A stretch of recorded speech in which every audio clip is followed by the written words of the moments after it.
I just find it hilarious that is a call for leverage. Uh-huh. And now we got the tush push. Think about that. The visual of a guy putting two hands on the back of an offensive lineman. Which was banned forever. It was leverage. Yeah. But we have this tsunami effect in 4th and 1. That's well put. That if it's not officiated correctly, and I can already feel the steam, it's going away.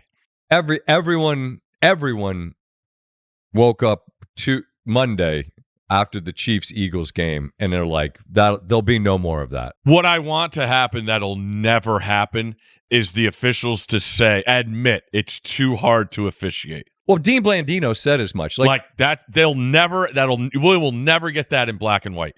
Written, nothing. But he said it. But I understood. He said it. But for we have this talk with Game Day all the time, and Saban goes back to his conversation with the refs. They are by the book. By the book. So with that, the irony that I am saying we will never get that in print is why it's going away. So it's going to happen. So the idea that it's an injury thing. It's not an injury thing. It's just too hard for us to deal with. Guys are lined up off sides. Guys are false starting. Dean Blandino, the Fox rules official who's on the broadcast, basically said, "Look, I'm done with it because it's just too hard. It's just too hard to be able to explain it or officiate it." I mean, when you got Tom Brady, who's Tom Brady, going, they're offsides. This is false starts, and the look down the line were both guards. What?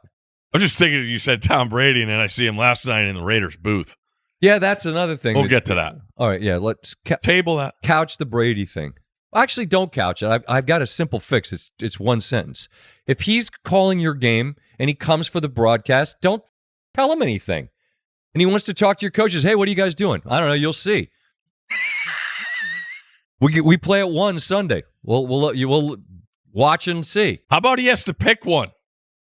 Well, I agree with that too. Right? Why is Tom Brady allowed this? Marcus Spears on First Take made the good point. So if Jerry Jones is now on the broadcast and he shows up to talk to the Giants coaches, you're okay with that? Of course you're not. Like, pick a lane is fine.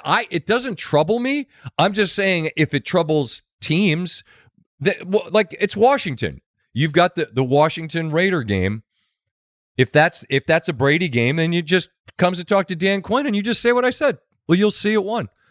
I don't know. We got some ideas about some stuff. Just don't fucking tell him anything. Next question. Yeah. I'm not here to talk about that. I'm just here so I won't be fined. Wouldn't that be frustrating to you if you were Brady? Like, why am I even going to go to this meeting? $37 million a year. And you can't do the job to the max. You need that information to do your job. Great. Maybe they'll tell Kevin Burkhardt and he could pass it along to me. So he's still getting it. My point. Well, no, if I'm a team, I'm just going to stonewall you. I'm not going to tell either guy. It's exactly what I'm saying. Yeah. Because that's eventually what will happen. But the optics of Brady in the booth with the headset on, it's so he's an owner, but he's going to call games. Well, yeah, it's clearly it's a conflict of interest as plain as day. It just doesn't trouble me because there's an easy workaround if you're any of these teams. But then that impacts Fox. They were there, and now they let him in. They didn't let him in. And now this year they let him in those meetings for the broadcast. Right. And I'm just saying when the meetings happen, it's real simple. Just say, we'll have to look at the tape. Just go Tomlin. We do not care. Back to the tush push thing where there's the look down the line and both guards are offsides. That's the video.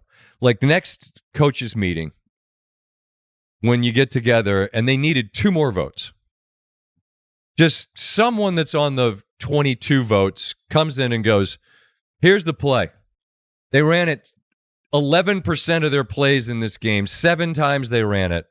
And this is what they're allowed to do on the goal line in a game won by 7 points where they score a touchdown.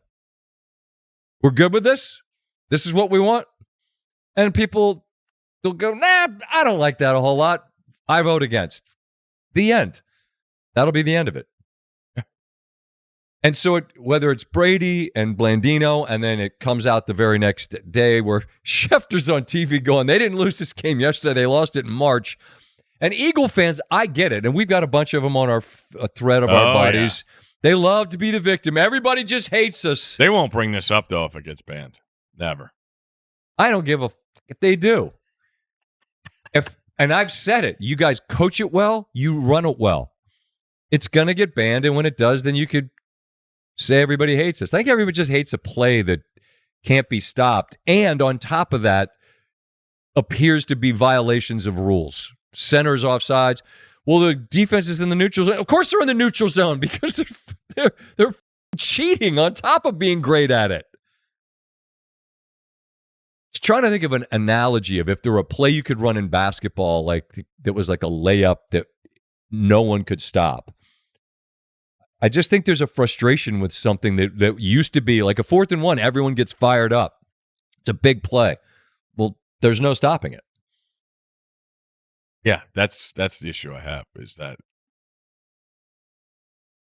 stop it when they do it correctly. They're not false starting. You know?